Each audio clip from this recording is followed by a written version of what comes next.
Hi, so in this video I will tell you how you can improve your art with using 3D, and it's pretty simple. So what I'll be talking about is, first I'll tell you why you really need to use 3D as references, okay, to make your own. And then I will tell you how to actually make it, and then I'll actually give you some tools that you can use so you don't really have to make it, okay? So yeah, I've been drawing for like a year and a half and I've made a decent progress. So I just want to share with you how you can make your progress faster, okay, simpler, with less work, and you just get for free that. So enjoy. So at the beginning, I wasn't really using any references, okay? So I would draw and wonder why my art would turn out dog shit. And you know, after some times, I realized that, oh, well, you can use references and your drawings will look less like a poop. And also you can practice with that. But then I was actually close to the things that we'll be talking about. And then I just dropped art, and a year ago I came back, and just recently I've discovered how you can actually make your own references and improve with that, and it's pretty simple. But yeah, I was close to that because so when I was making a game with my friend, okay, I'm no longer doing it, what I wanted to do is I wanted to make like some concept of environment, okay? So I made in Blender like a, like a basic structure, I guess, for an environment. And I took a screenshot and I painted on top of that. So I was so close of the thing that we'll be talking about today. But yeah, recently I've discovered how you can actually make huge progress with those simple, 3D. So yeah, first, why do you need to use 3D? Okay, and first, if you want to make progress, if you want your drawings to look actually much better, you need reference. And 3D references helps you with getting actually what you want, okay? So you don't have to really go and look for references and store them somewhere, save them. You can just make your own. And now, I know what you're thinking. You don't really know 3D, takes too much time. And for those things, first, you don't need much experience with 3D, okay? It's pretty simple. So you can learn that it doesn't take much time. Maybe first time that you'll use that, it will take like a little bit more to, get used to the programs and stuff.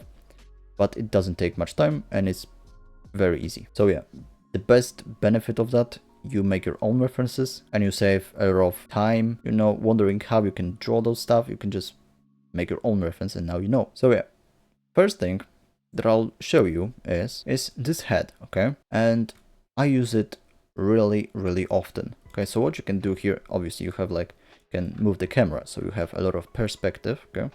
You can make like, I don't know, from top view, bottom view, side view, whatever, 3/4 view, like an angle or whatever. But then what you can also do is you can slide that and you have a lighting reference, okay? And now what you can do, just take a screenshot, put it into PureRef, okay?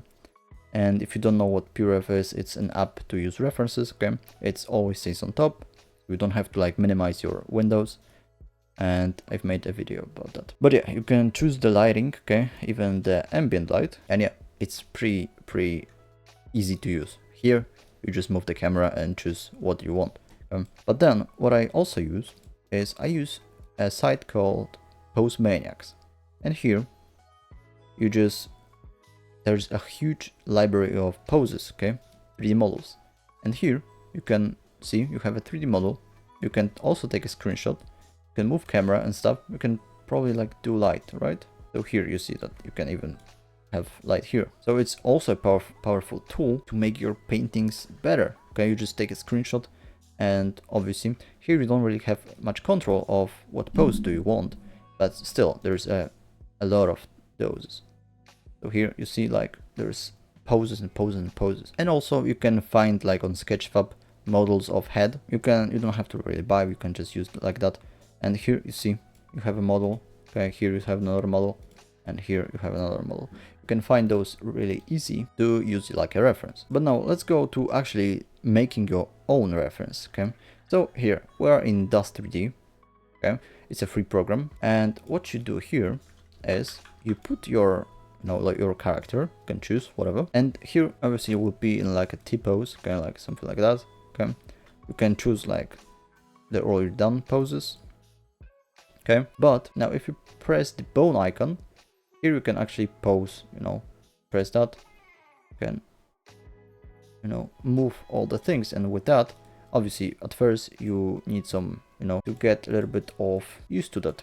You can pause your stuff here, okay, whatever you want. And yeah, here, what you can do is you can also put light and camera, so you can actually choose like angles and stuff and make a light, okay, what you want. So you can add light, basic light. And yeah, here what I do is now I export my, pose. I exported my pose, okay. It's a basic pose, okay, and just make your own, okay. You export it, and now we'll go to the next one, which here in Blender, what I'll do is I'll import it now. So we go to the OBJ, and see here we have our pose. And now what I'll do here is, here I'll do, we have our camera, and with that we can, rotate it and stuff. We can actually get like an angle that we want. There's an also option that you can, move, the camera moves with you. But yeah, here you see that. But now what we can do is, after that, what we can do is we can add a light source. So let's go to light, make a spotlight or area, okay, put it higher, okay, maybe above our thing, okay. Go to the light, and you just go with some settings. So here you simply make a little bit more powerful, maybe make it a sun or a spot area. You can choose the color of the light. Anyway, with that you can just go to the camera, you can either render it, or you can just like make a screenshot of that and put it into PureRef. And now you have your reference for drawing. Obviously here you can also like add another light, maybe a point light, make it less powerful, maybe like red. Alright, now you have more light. And now you can also take a screenshot, put it somewhere. Maybe you want to make a camera somewhere else, okay. So yeah, this is what I use for references, okay. I made my own references. It's, you don't have much time to, to make them. Now, if you're struggling with making improvement in your art, okay, what you can do is top link in the description below. I will actually help you myself, and I'll tell you exactly what you need to do to make progress, okay. So yeah, top link in the description below, go click that. And yeah, if you enjoyed this video, if you learned something, do all the YouTube stuff, like, subscribe, and I'll see you in the next video. So now you can actually go have fun with those 3D, okay. You can make for your future. So now we can actually plan a drawing and make an own reference for that. So yeah, go check it out. And yeah, thank you for watching, and bye.